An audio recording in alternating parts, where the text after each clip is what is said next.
चलिए welcome back. Good morning सभी को। स्प्लेंडेड मॉर्निंग, गुड मॉर्निंग का स्प्लेंडेड मॉर्निंग सभी को। तो आज पार्ट 3 का बात कर रहे होंगे हम लोग। पार्ट 3 किसका? लीगल मैगजीन के मोस्ट इंपॉर्टेंट लीगल मैगजीन के पार्ट 3 सीरीज का पार्ट 3 वाला वीडियो है ये। बहुत बार पार्ट 3 बोल दी। चलो अब पढ़ाई चालू करो। सेलस पॉपुली एस्ट सुप्रीमा लेक्स क्या कहता है ये लीगल मैगजीन? कि जो वेलफेयर ऑफ द पीपल है वही सुप्रीम लॉ है, उसके अलावा कोई भी सुप्रीम लॉ नहीं है। मतलब लॉ तो सब है पर वो सबसे ऊपर सर्वोच्च हो गया। कौन? जो भी लॉ लोगों के हित में है वो सर्वोच्च लॉ हो गया।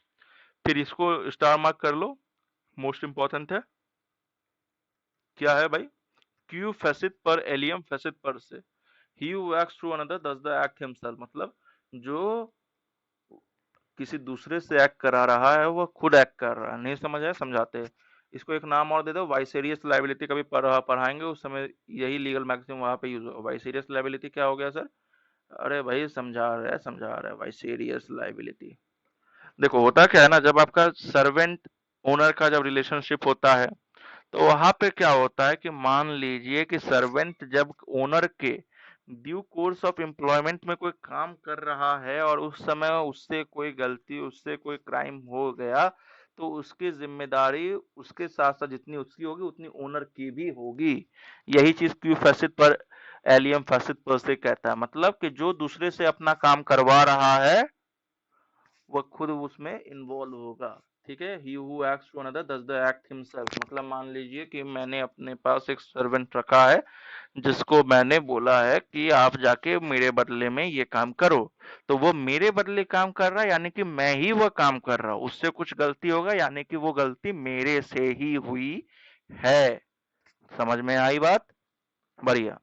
इंजूरियस फाइन डैमनम का मतलब क्या हुआ? Injury of legal rights without legal damage. मतलब आपका लीगल राइट का इंजरी हो रहा है पर विदाउट लीगल कोई डैमेज आपका नहीं हो रहा है। ठीक है? तो उसको कहते हैं इंजूरिया साइन डैमनम। अब दे मिनिमिक्स लेक्स नॉन क्यूरेट का मतलब law is not concern with insignificant और ट्रिफल मैटर।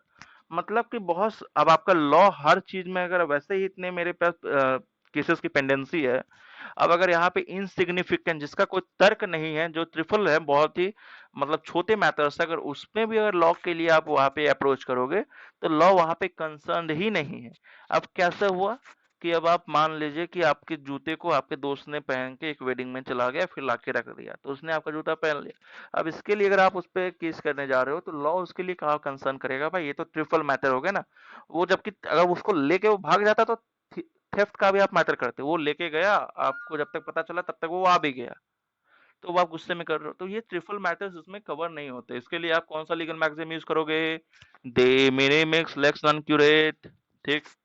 आगे है आपका Nemo depth non quad habit. मतलब नाम बहुत भारी है पर मतलब बहुत सीधा है। मतलब ही बस यही है कि no one can give what they do not have. अब मैं आपको बोलूं चांद दे दो, दे पाओगे? खुद के पास है पहले? नहीं है तो कहां से दोगे? तो वही बोल रहा है, no one can give what they do not have. ठीक है? जो कोई भी वो चीज नहीं दे सकता जो उसके पास ही नहीं है। अब आपके पास आप बोल रहे हो कि 1 करोड़ रुपए सर आप ले लीजिए, बहुत अच्छा पढ़ा रहे हो, अरे ला भाई, पर मेरे पास तो है ही नहीं। तो वही बात है क्या? Nemo depth non acquired habit. जिसके पास, अगर आपके पास है ही नहीं 1 करोड़ रुपए तो मुझे क्या दोगे? ठीक है? चलिए अब आते हैं अगले स्लाइड पे। अब हम लोग का फिर क्या है? ऑबिटर, ऑब्लिटर, ऑब्लिटर ही है ना जी? नहीं, ऑबिटर दिखता।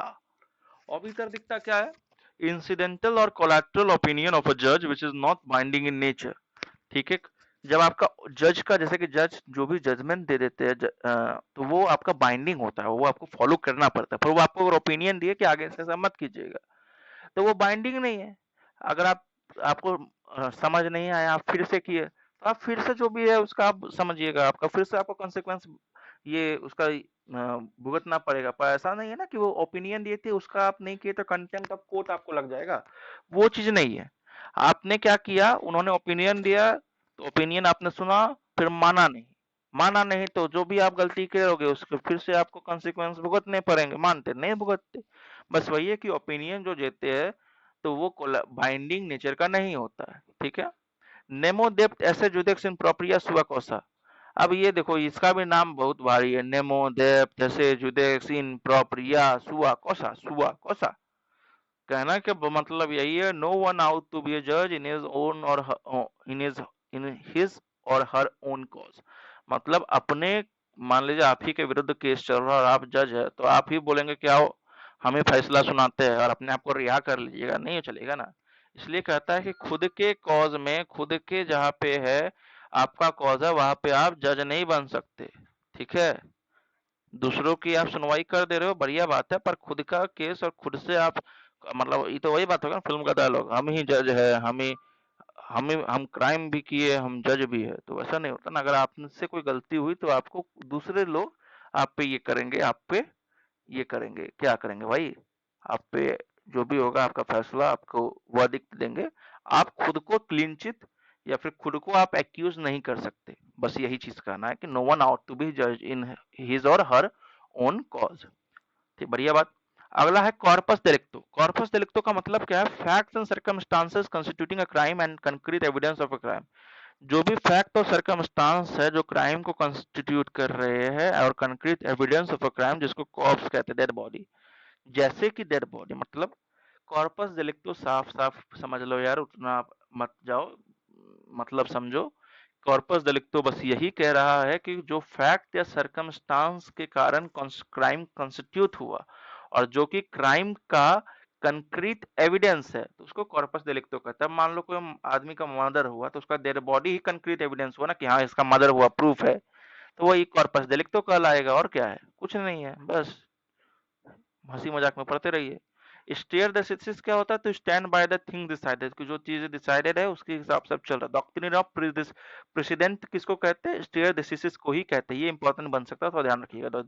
डॉक्ट्रिन ऑफ प्रेसिडेंट किसको कहते हैं, स्टेयर डेसिसिस को कहते हैं। Damnum sine injuria. No action will lie if there is actual loss or damage, but there has been no infringement of legal right. ये बड़ा सही चीज है कि स्टडी में डाल सकता है, तो थोड़ा समझ लेना। है क्या ना, बोलता है कि अगर आपका कोई लीगल राइट का इन्फ्रिंगमेंट नहीं हुआ पर आपको लॉस हो रहा है, तो आप कोई एक्शन नहीं ले सकते। अब आप बोलोगे बिना लीगल राइट का डैमेज का कैसे लॉस होगा, ये तो हो ही नहीं सकता। बहुत किसी दिमाग में चलता है ना खुराफाती।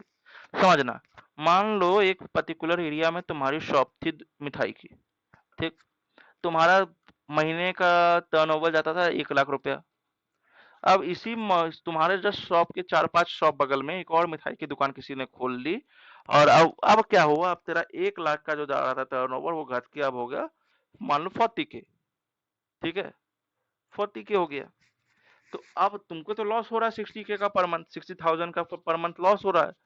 लॉस तो हो रहा है, पर क्या उसने एक दुकान अगर तुम्हारे दुकान के बगल में खोली, तो क्या वो कोई तुम्हारे लीगल राइट का क्या इन्फ्रिंगमेंट है ना। वो तो कोई भी कर सकता ना जी, दुकान खोलने आप किसी को रिस्ट्रिक्ट तो नहीं कर सकते ट्रेड करने के लिए, ये तो उसका राइट है। तो बस ये चीजें हुई, आप बिना आपके लीगल राइट के इन्फ्रिंगमेंट का आपका लॉस हो गया, इसीलिए। पर आप यहाँ पे कोई एक्शन ले नहीं सकते, तो अगर आप लेने जाओगे तो जो अदर पार्टी है वो डैमनम साइन इंजूरिया का लीगल मैगजीम लगा के आपको 2 मिनट में केस आपका क्लोज करवा देगी। तो बस यही हुआ। चलिए, इसी के साथ हमारी जो सीरीज थी इंपॉर्टेंट लीगल मैगजीम्स की, उसका आज पार्ट 3 भी कवर हो गया। चलिए, बहुत बढ़िया, धन्यवाद। नहीं नहीं, एक बार ये वाला देख लो, जूरियस ब्रिलियंस हुआ मेरे चैनल का नाम। ऐसे वीडियो ज्ञानवर्धक, बुद्धिवर्धक, अपने मस्तिष्क की द्वार खोलने के लिए ऐसे वीडियो अगर देखना चाहते हैं आप, तो सब्सक्राइब कीजिएगा। बाकी आपकी मर्जी, मर्जी का यार कर दो, पैसा थोड़ा लगता है, इतना पढ़ ही लिए, कर देना एक सब्सक्राइब, आगे भी पढ़ लेना। चलिए, धन्यवाद।